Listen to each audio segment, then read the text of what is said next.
നമസ്കാരം. എല്ലാവർക്കും സുഖമാണെന്ന് വിശ്വസിക്കുന്നു. പ്രിപ്പറേഷൻസൊക്കെ നടന്നുകൊണ്ടിരിക്കുന്ന സമയമാണ്. അപ്പോൾ പ്രിലിംസിൻ്റെ ഡേറ്റ് ഈ വരുന്ന ഞായറാഴ്ചയാണ്. ഒരുപാട് പേര് അതിന് എക്സാമിന് അറ്റൻഡ് ചെയ്യുന്നുണ്ട്. അപ്പോൾ എഴുതുന്ന എല്ലാവർക്കും ഓൾ ദ ബെസ്റ്റ്. പിന്നെ എനിക്ക് കുറച്ച് ഫ്രണ്ട്സ് ഒരു മെസ്സേജ് അയച്ചിട്ടുണ്ടായിരുന്നു ഇൻസ്റ്റഗ്രാമിൽ. അതായത് കഴിഞ്ഞ വർഷം ഞാൻ പ്രിലിംസിൻ്റെ എക്സാം എഴുതിയിട്ടുണ്ടായിരുന്നു. വേറെ ഒന്നും കൊണ്ടല്ല, പ്രിപ്പയർ ചെയ്തിട്ട് പോയിട്ട് എഴുതിയതല്ല. എനിക്ക് ഓൾറെഡി എക്സാം ഫിയർ ഉണ്ട്. അപ്പോൾ അതൊന്നും മാറാൻ വേണ്ടിയിട്ടും കൂടി. കാര്യം എൻ്റെ ലൈഫിലെ ഏറ്റവും വലിയൊരു ഡിസിഷനാണിത്. അപ്പോൾ ആ ഡിസിഷനിൽ ഒരിക്കലും ഒരു മിസ്റ്റേക്കിന് വരാൻ പാടില്ല. അപ്പോൾ പ്രിപ്പയർ ചെയ്ത് പോകുന്ന സമയത്ത് കുറച്ച് ഈ പറയുന്ന എക്സാം ഫിയർ എന്ന് പറയുന്ന ഒരു ഘടകം വെച്ചിട്ട് മാത്രം അതിൽ ക്വാളിഫൈ ചെയ്തിരിക്കാൻ പറ്റാതെ വരിക എന്ന് പറയുന്നത് ഒരു ബുദ്ധിമുട്ടല്ലേ. അപ്പോൾ അത് നേരത്തെ ആ ഒരു കണ്ടീഷൻസും സിറ്റുവേഷൻസും ഒക്കെ മനസ്സിലാക്കി വെച്ചാൽ നമുക്ക് കുറച്ചും കൂടെ എളുപ്പമുണ്ട്. പ്രിപ്പയർ ചെയ്യുമ്പോൾ നമ്മൾ ആ ഒരു സീരിയസ്നെസ് കൂടി ഉൾക്കൊണ്ടിട്ട് നമ്മൾ പ്രിപ്പയർ ചെയ്യും. കാര്യം എന്താ വെച്ചാൽ ഈ എക്സാം എഴുതുന്നതിന് മുൻപ് എനിക്ക് ഭയങ്കരമായിട്ട് ഒരു ഹൈപ്പ് തന്നിട്ടുണ്ടായിരുന്നു. അതായത് ഈ എക്സാം എഴുതാൻ പോകുമ്പോൾ ഒരുപാട് പോലീസ് ഉദ്യോഗസ്ഥരൊക്കെ ഉണ്ടാവും. അപ്പോൾ നമ്മൾ കയറി ചെല്ലുമ്പോൾ തന്നെ നമുക്ക് ഭയങ്കര ഒരു വല്ലാത്തൊരു ഫീലാണ്. നമുക്ക് ആവശ്യമില്ലാത്തൊരു പേടി അപ്പം തന്നെ ബിൽഡാവും. അങ്ങനെയൊക്കെ പറഞ്ഞ് എന്നെ വല്ലാതെ പേടിപ്പിച്ച് നിർത്തിയിരുന്ന ഒരു സിറ്റുവേഷൻസ് ഉണ്ടായിട്ടുണ്ടായിരുന്നു. അങ്ങനെയൊക്കെ കേട്ട് കഴിഞ്ഞപ്പോൾ ഒരാഗ്രഹം, എന്താണ് ഈ സംഭവം പറയുന്നതൊക്കെ ശരിയാണോ എന്നൊന്ന് അറിയണം. അതിന് വേണ്ടിയിട്ട് ഞാൻ കഴിഞ്ഞ പ്രാവശ്യം അപ്ലൈ ചെയ്ത് പ്രിലിംസിലേക്ക് കയറി. അപ്പോൾ വെറുതെ പോയിരുന്നൊന്നുമില്ല. അത്യാവശ്യം കുറച്ച് ക്വസ്റ്റ്യൻ പേപ്പേഴ്സൊക്കെ ഒന്ന് നോക്കി, പോർഷൻസൊക്കെ ഒന്ന് സമ്മറി ഒന്ന് ജസ്റ്റ് അന്നേരം ഈ യൂട്യൂബിലൊക്കെ ഇങ്ങനെ കുറേ വീഡിയോസ് വരും prelims related tips and tricks എന്നൊക്കെ പറഞ്ഞിട്ട്. അപ്പോൾ അതിൻ്റെ കുറേ ഇങ്ങനെ വീഡിയോസൊക്കെ ഇരുന്ന് കണ്ട് അങ്ങനെ പോയി എക്സാം എഴുതി. പറയേണ്ട കാര്യമില്ലല്ലോ, തോറ്റു.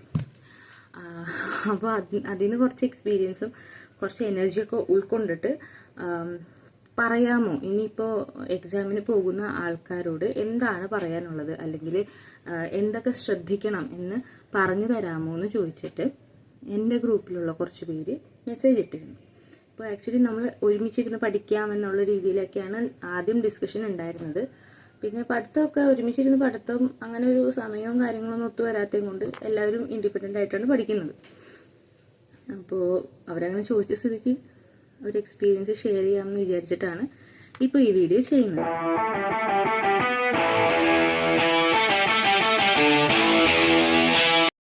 അപ്പോൾ നമുക്ക് ആദ്യം പ്രിലിംസിൽ വരുന്നത് GS പേപ്പറും CSAT-ഉമാണ്. GS പേപ്പറിനെ പറ്റിയിട്ട് പിന്നെ പ്രത്യേകിച്ച് പറഞ്ഞ് അങ്ങനെ ചെയ്യാനൊന്നുമില്ല. പോർഷൻസ് മെയിനിനെ അപേക്ഷിച്ച് പോർഷൻസ് കമ്പാരിറ്റീവ്ലി കുറവാണ് GS പേപ്പറിൽ. ഓക്കെ, എല്ലാവർക്കും പേടി വരുന്ന ഒരു സെക്ഷനാണ് ഈ CSAT എന്ന് പറഞ്ഞാൽ. അതായത് ഞാനും വിചാരിച്ചിരുന്നത് CSAT-ൽ ഒരുപാട് ഇങ്ങനെ മാത്സിൻ്റെ ഒരു വലിയ കൂമ്പാരം ഉണ്ടാവുമ്പോൾ നമ്മളതിൽ തോറ്റുപോകും. കാരണം ഞാൻ മാത്സിന് അത്യാവശ്യം പുറകോട്ടാണ്. അപ്പോൾ മാത്സ് മാത്രം ആയിരിക്കും അതിൽ കൂടുതലെന്ന് വിചാരിച്ചിട്ടൊക്കെ നമ്മൾ കയറി ചെല്ലുന്നത്. എൻ്റെ കയ്യിൽ 3-4 ക്വസ്റ്റ്യൻ പേപ്പർ ഞാൻ റെഫർ ചെയ്തപ്പോഴും എനിക്ക് തോന്നിയ ഒരു കാര്യം അത് തന്നെയായിരുന്നു. മാത്സ് ആയിരുന്നല്ലോ ഇച്ചിരി കൂടുതൽ, അപ്പോൾ ഒരുപാട് നമ്മൾ മാത്സിൽ കൂടുതൽ എഫേർട്ട് എടുക്കണം എന്നൊക്കെ വിചാരിച്ചിട്ടാണ് കയറി ചെല്ലുന്നത്. 80 ക്വസ്റ്റ്യൻസ് ആയിരിക്കും CSAT-ൽ ഉണ്ടായിരിക്കുക. പക്ഷെ സത്യാവസ്ഥ എന്താണെന്ന് വെച്ചാൽ ഈ 80 ക്വസ്റ്റ്യൻസിൽ നമ്മൾ കോളേജിലൊക്കെ അല്ലെങ്കിൽ സ്കൂൾ ടൈമിലൊക്കെ എക്സാം എഴുതുമ്പോൾ എന്തെങ്കിലുമൊക്കെ എഴുതി കഴിഞ്ഞാൽ 1/2 മാർക്കോ 1 മാർക്കൊക്കെ കിട്ടുമല്ലോ എന്ന് വിചാരിച്ചിട്ട് നമ്മൾ ചിലപ്പോൾ അറിയാത്ത ക്വസ്റ്റ്യൻസ് പോലും നമ്മൾ അറ്റംപ്റ്റ് ചെയ്തിട്ട് പോകും. ഇത് പക്ഷെ അങ്ങനെയൊന്നും ചെയ്യേണ്ട ആവശ്യമില്ല. വളരെ നമുക്ക് അത്രയധികം കോൺഫിഡൻ്റ് ആണ് എന്ന് വിചാരിക്കുന്ന ക്വസ്റ്റ്യൻസ് മാത്രം നമ്മൾ അറ്റംപ്റ്റ് ചെയ്താൽ മതി. അതിൽ ഒരു 33% ആണ് ശരിക്കും പറഞ്ഞാൽ ക്വാളിഫയിങ്ങിന് വേണ്ടത്. അതിനനുസരിച്ചിട്ടുള്ള ആൻസേഴ്സ് മാത്രം മതി. ബാക്കി എത്ര നമ്മൾ മാർക്ക് കിട്ടിയെന്ന് പറഞ്ഞാലും അത് നമ്മുടെ ലാസ്റ്റ് റിസൾട്ടിനെ ബാധിക്കുകയൊന്നുമില്ല. ഇത് വെറുതെ ഒരു ക്വാളിഫയിങ് എക്സാം മാത്രമാണ്. അതിന് അതുപോലെ തന്നെ കണ്ടാൽ മതി. ആക്ച്വലി 2 hours ആയിരിക്കും. 80-ലൊരു 27 ക്വസ്റ്റ്യൻസ് ഒക്കെ കറക്റ്റായിട്ട് അറ്റംപ്റ്റ് ചെയ്താൽ തന്നെ നമ്മളതിൽ ക്വാളിഫൈ ചെയ്യും. അതിനൊരു 3 സെക്ഷൻസ് ആയിട്ടാണ് വരുന്നത്. അതായത് റീസണിങ് ഉണ്ടാവും, ഇംഗ്ലീഷ് ഉണ്ടാവും, പിന്നെ ക്വാണ്ടം ഉണ്ടാവും. ക്വാണ്ടം മീൻസ് മാത്തമാറ്റിക്സ് സൊല്യൂഷൻസ് കണ്ടുപിടിക്കാനുള്ളതുണ്ടാവും. അതിൽ റീസണിങ്ങും ഇംഗ്ലീഷിലും നമ്മൾ അത്യാവശ്യം നന്നായിട്ട് പെർഫോം ചെയ്താലും മാത്സ് നമ്മൾ ഒഴിവാക്കിയാൽ പോലും സ്കോർ ചെയ്യാൻ പറ്റും. മാത്സിന് പാടെ ഒഴിവാക്കണം എന്നല്ല, അത്യാവശ്യം സിമ്പിളായിട്ടുള്ള ബേസിക് മാത്സ് അറിയുന്ന ആർക്കും സിമ്പിൾ ഒരു 5 ക്വസ്റ്റ്യൻസ് എങ്കിലും മിനിമം നമുക്ക് അറ്റംപ്റ്റ് ചെയ്യാനുള്ള ഒരു അറിവുണ്ടാവും. ബേസിക് മാത്തമാറ്റിക്സ് അറിയുന്ന ഒരു വ്യക്തിക്കാണെങ്കിൽ. അങ്ങനെ നോക്കുകയാണെന്നുണ്ടെങ്കിൽ നമുക്ക് മാത്സിൽ ഇത്തിരി പുറകോട്ടുള്ള ആൾക്കാരാണെങ്കിൽ അവർ കൂടുതലും ഈ പറയുന്ന കണക്കിന് റീസണിങ്ങിനും ഇംഗ്ലീഷിനും കൂടുതൽ ഇമ്പോർട്ടൻസ് കൊടുത്ത് വെയിറ്റേജ് കൊടുത്ത് പഠിക്കാൻ ശ്രമിക്കും. പിന്നെ ഇമ്പോർട്ടൻറ്റ് പാർട്ട് എന്താണെന്ന് വെച്ചാൽ ടൈം നമ്മൾ അഡ്ജസ്റ്റ് ചെയ്തിട്ട് എപ്പോഴും നോക്കണം. ഏറ്റവും എളുപ്പമുള്ള ആദ്യം ക്വസ്റ്റ്യൻ പേപ്പർ മൊത്തം വായിച്ചിട്ട് അതിൽ ഏറ്റവും എളുപ്പമുള്ള ക്വസ്റ്റ്യൻസ് എന്തൊക്കെയാണെന്ന് നോക്കാം. നമുക്ക് കംഫർട്ടബിൾ ആണ്, നമ്മളതിൽ കോൺഫിഡൻ്റ് ആണ് 100%. അങ്ങനെയുള്ള ക്വസ്റ്റ്യൻസ് ഏതൊക്കെയാണെന്നുള്ളത് ആദ്യം എടുക്കുക. അതിന് മാത്രം ആൻസർ ചെയ്യുക ഫസ്റ്റ് റൗണ്ടിൽ. സെക്കൻഡ് റൗണ്ടിൽ നമുക്കൊരു ഗസ് ഉണ്ടാവുമല്ലോ, നമ്മൾ എവിടെയെങ്കിലുമൊക്കെ ഒരു വായിച്ച അറിവോ അല്ലെങ്കിൽ ജസ്റ്റ് പഠിച്ചതായിരിക്കും, പക്ഷെ ആ ഒരു പോയിന്റ് ഓഫ് ആ ഒരു മൊമെന്റിൽ നമ്മൾ മറന്നു പോയിട്ടുണ്ടാകും. അങ്ങനെയൊക്കെ ഒന്നും കൂടി ഒന്ന് ക്വസ്റ്റ്യൻ ഒന്ന് വായിച്ചിട്ട് ഒന്ന് റീകളക്ട് ചെയ്യാൻ ശ്രമിക്കുക. അങ്ങനെയൊക്കെ ഉണ്ടെന്നുണ്ടെങ്കിൽ ആ ക്വസ്റ്റ്യൻസ് അറ്റംപ്റ്റ് ചെയ്യുക സെക്കൻഡ് റൗണ്ടിൽ കേട്ടോ. തേർഡ് റൗണ്ട് എന്ന് പറഞ്ഞാൽ ഭയങ്കര ക്രൂഷ്യൽ ആൻഡ് ഇത്തിരി ഡിഫിക്കൽട്ട് റൗണ്ടാണ്. അതായത് നമുക്ക് ക്വസ്റ്റ്യൻ അറിയില്ലായിരിക്കാം, ഓക്കെ, എന്നാലും ഈ പറയുന്ന കണക്കിന് 33% നമുക്ക് എത്തണം. അപ്പോൾ നമ്മൾ മാക്സിമം മാത്സൊക്കെ ആണെന്നുണ്ടെങ്കിൽ മാക്സിമം വർക്ക് ചെയ്ത് ആക്ച്വലി അറിയാത്തത് അറ്റംപ്റ്റ് ചെയ്യാതിരിക്കുന്നതാണ് നല്ലത്. കാര്യം നെഗറ്റീവ് മാർക്കിംഗ് ഉണ്ട്. ഇനിയും നമ്മൾ ഫസ്റ്റ് റൗണ്ടിലും സെക്കൻഡ് റൗണ്ട് കഴിഞ്ഞിട്ടും നമുക്ക് 33% അല്ലെങ്കിൽ നമ്മുടെ ക്വാളിഫയിങ് പെർസെൻറ്റേജിലേക്ക് നമ്മൾ എത്തുന്നില്ല എന്നുണ്ടെങ്കിൽ ആ സമയത്ത് നമുക്ക് ഈ ഒരു കടുങ്കൈ ചെയ്യാൻ നമ്മൾ മുതിരും. ചെയ്യരുത് എന്നാണ് എൻ്റെ ഒരു ഒപ്പീനിയൻ.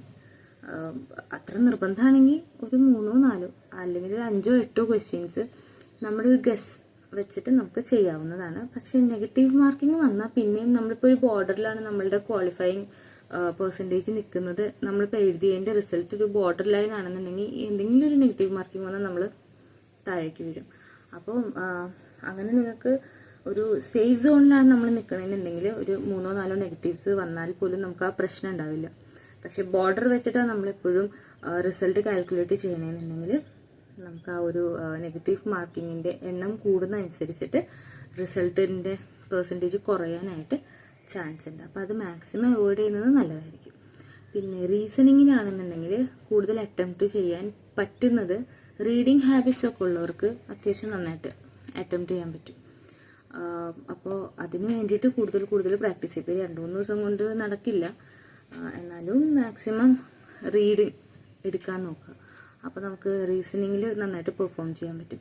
പിന്നെ ഇംഗ്ലീഷ് ആണെങ്കിലും അങ്ങനെ തന്നെ റീഡിങ് ഈസ് മസ്റ്റ്. PYQs നന്നായിട്ട് ഒന്ന് പ്രാക്ടീസ് ചെയ്യുന്നതും നല്ലതായിരിക്കും ഇംഗ്ലീഷിലൊക്കെ.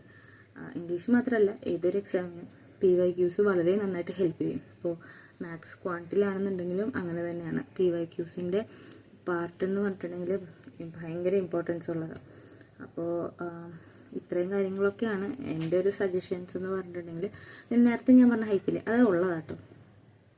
പേടിയൊന്നും വരില്ല, പക്ഷേ നമ്മൾ കയറി ചെല്ലുമ്പോൾ പോലീസ് ഉദ്യോഗസ്ഥരുണ്ടാവും, നമ്മുടെ ID കാർഡൊക്കെ ചെക്ക് ചെയ്യുന്നവരായിരിക്കും. അപ്പോൾ നമുക്ക് എന്തോ നമ്മൾ ചെയ്യാൻ പോവാണ് എന്നുള്ളൊരു തോന്നൽ നമുക്ക് വരും. Once in a lifetime നമ്മളൊന്ന് എക്സ്പീരിയൻസ് ചെയ്യുന്നത് നന്നായിരിക്കും. കാര്യം അങ്ങനെ കോറിഡോറിൽ കൂടി ഇങ്ങനെ നടന്ന് നമ്മൾ എക്സാം ഹോളിലേക്ക് ചെല്ലുമ്പോൾ അവിടെ ഇവിടെയൊക്കെ ആയിട്ട് ഇവരുണ്ടാവും, പോലീസ് ഉദ്യോഗസ്ഥരുണ്ടാവും. അപ്പോൾ അവർ നമുക്കിങ്ങനെ വഴിയൊക്കെ കാണിച്ചു തരുമ്പോൾ നമ്മുടെ ഉള്ളിൽ അറിയാണ്ട് നമ്മൾ ഒരു IAS ഉദ്യോഗസ്ഥനായി ഇങ്ങനെ നടന്നു പോവാണ്. അപ്പോൾ നമ്മുടെ ചുറ്റുമുള്ള ഓഫീസേഴ്സ് നിന്നിട്ട് നമ്മളോട് ഡയറക്ഷൻ കാണിച്ചിരുന്നു, നമ്മുടെ ഓഫീസിലേക്കുള്ള ഡയറക്ഷൻ കാണിച്ചിരുന്നു. അങ്ങനെ ഒരു രീതിയിലേക്കൊക്കെയാണ് എനിക്ക് തോന്നിയത്. പേടിയൊന്നും തോന്നിയില്ല. ഇനിയിപ്പോൾ ദൈവം സഹായിച്ചിട്ട് അടുത്ത വർഷം പ്രിലിംസ് എഴുതുമ്പോൾ എങ്ങനെയായിരുന്നു എക്സ്പീരിയൻസ് എന്ന് അന്ന് ഞാൻ ഷെയർ ചെയ്യുന്നതായിരിക്കും. ഓക്കെ, അപ്പോൾ ടെൻഷനൊക്കെ ഉണ്ടെങ്കിൽ ടെൻഷനൊക്കെ ഒരു ഭാഗത്ത് മാറ്റി വയ്ക്കുക. ടെൻഷൻ ഉണ്ടെങ്കിൽ നമുക്ക് അറ്റംപ്റ്റ് ചെയ്യാൻ പറ്റില്ല, ബുദ്ധിമുട്ടായിരിക്കും. ആ സമയത്ത് കുറച്ച് പ്രഷറിലായിരിക്കും നമ്മൾ ഈ ക്വസ്റ്റ്യൻസൊക്കെ കണ്ടുവരുമ്പോഴേ. അതൊക്കെ ഒന്ന് മാറ്റി വെച്ചിട്ട് നല്ല രീതിയിൽ എക്സാം അറ്റംപ്റ്റ് ചെയ്യാൻ ശ്രമിക്കുക. അപ്പോൾ all the very best. Thank you.